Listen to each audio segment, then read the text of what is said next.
Hey guys, what is up? It's Dusty here, and welcome back to another crypto video. Put down below in the comment section if you think Ripple is going to win this lawsuit, because what we're going to be talking about today is exactly that, and I'm going to explain why I'm still extremely bullish on XRP even though the price is down, and why I still think it'll win, and why I still think that they've already won phase 1, maybe even phase 2 of the bigger picture. I think even in phase 2. We'll talk about that though in just a second. Make sure you also press the like button if you are enjoying the daily crypto videos. And, well, if you're subscribed, you almost already automatically have a chance to win yourself $100, because once we hit 80k subs, I'm going to be giving away $500 worth of crypto. Having said that, here is how the Kick case actually differs from Ripple and why they basically have a better shot to win. Now, this article didn't just pop up all of a sudden with some random information. No, it actually comes as basically a summary of Jeremy Hogan's new video, which explains how Ripple really is quite significantly different, the Ripple case, quite significantly different than the one of Kick, and really what it's going to take for Ripple to win this suit. What he starts off with, though, is basically explaining that the judge Analisa Torres is already significantly different than the judge which the Kick v SEC case has, since in that case Hellerstein was about 80 years old and he had no idea what a blockchain-based token or a distributed ledger was. And since we have Analisa Torres, which shows to be very progressive and really open to everything, yeah, we already have kind of won phase 1. I told you guys we already won phase 1 because of Gary Gensler and quite a lot of other things, but let's call this phase 2 then, right? Gary Gensler is basically from the, I guess, first lawsuit perspective, where Jay Clayton sued them, and I would say in phase 1 it's like, well, the person who sued them is gone, we got a new person who is more bullish towards crypto, and so that's a positive thing. Some people have said Gary Gensler has called XRP a security. I personally have not found that, but maybe that's something we'll find, which is not a very nice thing. However, this guy, Gary Gensler, is at least a lot more bullish and positive on crypto, so that is that as a start. Phase 2 then is, I guess, if the lawsuit really pulls through, which it has right now, the judge, which is again pretty interestingly bullish on crypto. Again, I shouldn't necessarily use bullish, I should just say more progressive rather than against crypto and purely using the case authority from the SEC. No, they're really looking into it with interesting choices of words, for example. So, during Ripple's pre-trial conference, Hogan paid particular attention to U.S. District Judge Analisa Torres' choice of words, which we talked about a couple of days ago. The 61-year-old Harvard graduate expressed herself very selectively, using both the SEC's preferred term for XRP, which was digital asset, and Ripple's term cryptocurrency, which may mean she understands the actual difference.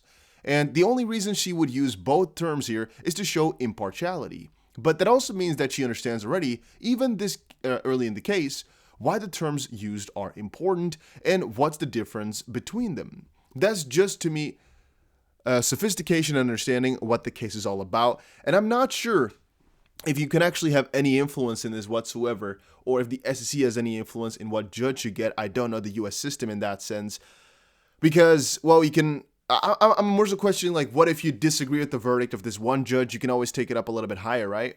You know, go to the next step. I'm also thinking here, what if they had a really, really negative judge? But that's a little bit of the baseline. They have this judge right now, and yeah, if she already understands the difference between what Ripple would like to call it and what the SEC would like to call it, it's a very good understanding, because I think 99% of the judges would not have done that. So then the question comes up, why did they lose, and why doesn't Ripple have that big of an odd to lose, basically? As Hogan elicited, this was not the case with Kick's judge, which is why Hellerstein asked the SEC lawyers about previous court decisions on which he could base his decision. However, this is something the SEC has been working on and spent from 2017 to 19 putting together this case authority. So when a judge asked about prior judicial decisions, the SEC was ready with 6 or 7 cases they could cite as persuasive. This, Hogan said, was critical to Kick's defeat. So what I could summarize from my review is that Kick Interactive was probably dead in the water. This judge was either not capable or going to be flexible enough to make a nuanced interpretation of the law that an emerging technology case would require, and therefore I believe Kick lost. Regarding Ripple's Judge Analisa Torres, however, Hogan has a better feeling because she is curious, as Hogan said in a reference to his transcript from a civil case. This judge is curious, wants to get the truth of the situation, and is willing to think outside of the box. This jives with the fact that she is already up to speech enough to understand the nuance between a digital asset and a cryptocurrency in a legal context, but perhaps most important, I see humanity in this judge. I am sure Ripple has done their research, knows all about this judge, and are tailoring their arguments to show her how a security designation at this juncture would harm thousands and thousands of XRP holders who have nothing to do with Ripple from that perspective. Also, that is key to me. This judge needs to understand the potential devastation impact on tens of thousands of people who are or who have been holders of XRP. And to me, again, that's a very, very nice part, but I actually believe that this is why they won phase 2 already. And again, this might be a 10-phase thing, don't get me wrong. I'm just thinking from the perspective of, you already have a very negative case, but we already got a better SEC member who is at least more understanding of crypto, so that's a plus. We won phase number 1 because we got an upgrade there. Phase number 2 is whatever judge you could have gotten, we got a very, very positive judge in the sense that this person, following all these points in this analysis here, very good job, by the way, from him, is very progressive at least, and hopefully is willing to understand as well the perspective of Ripple and XRP holders have kind of a common goal for XRP to do good, but it's not like Ripple is selling the XRP directly to us, because I literally have never thought that I was buying XRP from Ripple, nor that I have any connection to Ripple, unless we're talking about the same middle ground, which is owning XRP or having the best in mind for XRP. I know Ripple is really different, and we still decide to support it anyway, and I believe if there's some more petitions or people asking questions about it, I think we would also notice that 99% of the people actually did not get into XRP because they thought they were buying a share of Ripple, or even because they bought it directly from Ripple. Some will have, yes, but either of those are stupid because they literally have thought wrong about everything they're buying, which is pretty dumb. If you don't know what you're buying and you're buying it anyway, it's interesting, right? That's pretty stupid. And others, again, might have gotten a direct link with Ripple. But again, that's going to be that small 1% or so, which, again, they might lose the case for, all right, on a couple of points. But that still wouldn't call XRP a security, which is, in the end, all we care about. And if she's progressive enough to understand the difference between digital asset and crypto, you might also understand with me here that, yeah, XRP truly, from the core, is decentralized as of this point. And all she can argue is that it used to be a centralized piece of technology. But right now, it definitely is not. Any nuanced person would understand that there's arguments for both sides, but the ones for not being a security really, really far outweigh it, and XRP really should win. Brett Gong has explained it yesterday, but here again, I think we won phase 2. I'm very, very happy with this. Never thought to analyze it like that, but again, maybe because I'm not an attorney, but hearing that the judge already kind of makes up this difference already is a very, very bullish thing. Again, go check out these videos from him. They're usually very well built. I can definitely recommend you guys to check him out. He has multiple videos on different cases here, and I watch them all, almost all, just to, I guess, quickly get myself into the whole lawsuit situation, because I'm personally not that good with law, as you guys most likely know.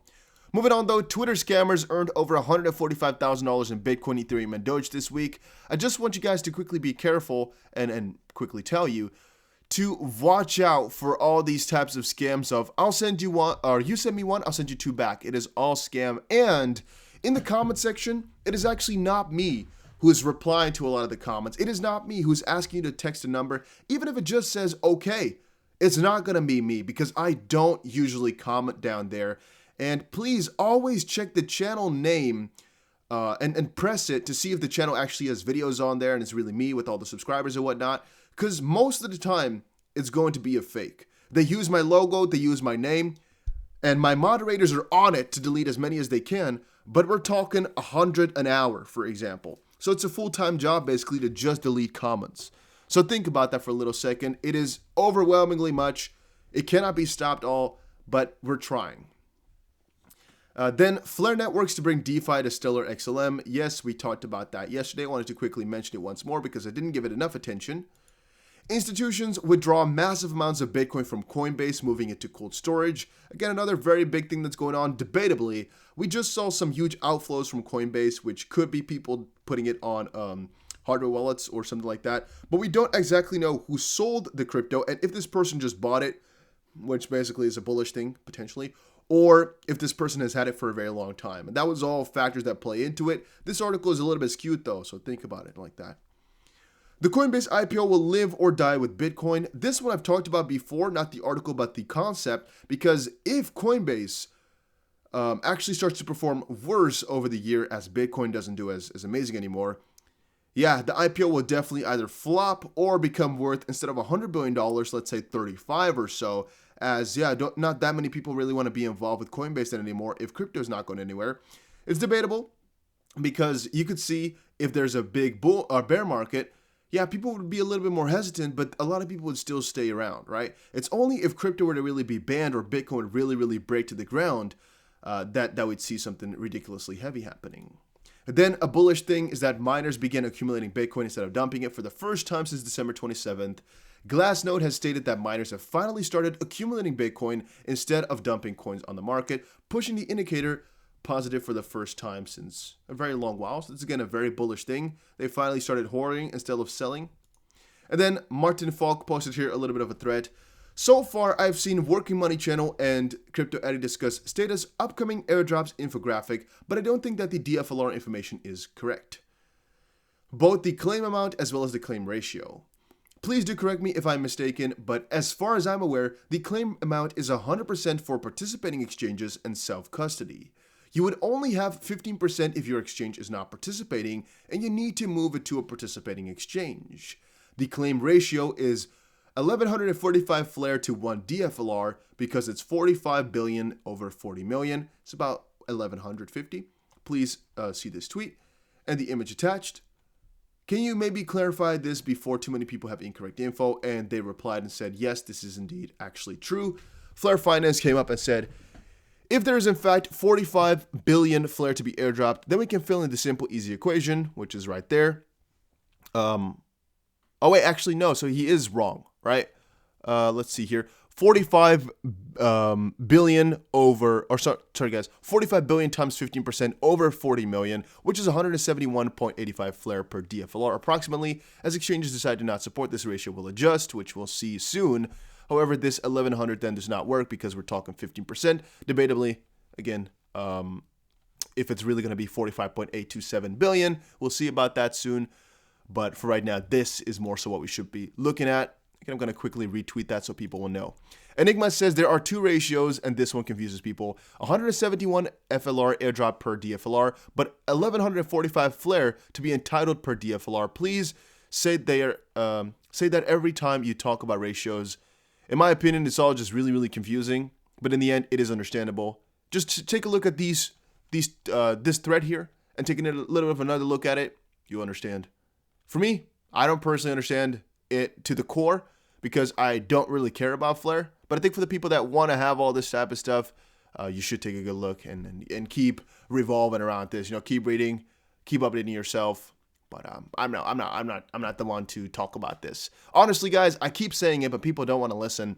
Flare is good from the perspective that is going to enrich the founders ridiculously much, and that we can support it if we want to. But and maybe it's also good from a, you know, how would you say that? A perspective of, will it be useful? Yes. If you're really talking about the project being fair, no. Please, guys, please open your freaking heads. Don't let these guys promote the shit out of it and you just eat it up like crazy. No. The amount of Flare that's out there is so stupidly distributed. It is so dumb. And people are just eating it up like crazy. Do you know how much the people who made this are going to get and how much the foundation is going to get? All these issues which we've seen with XRP, it's going to all happen to Flare as well. So I don't understand how people are so excited from that perspective, thinking this is really going to be good for... No, they really made this token purely to get rich, purely to get a lot out of it. This is not for us. You can say it's again, useful, but this is not made purely for the utility. It's not made... No. This is made to make them rich. No doubt about that in my mind. Otherwise, they definitely wouldn't have gone with such a skewed distribution of the funds. Understand it, people. This is not made to make you happy, to make you rich or anything like that. No, no, no. Please.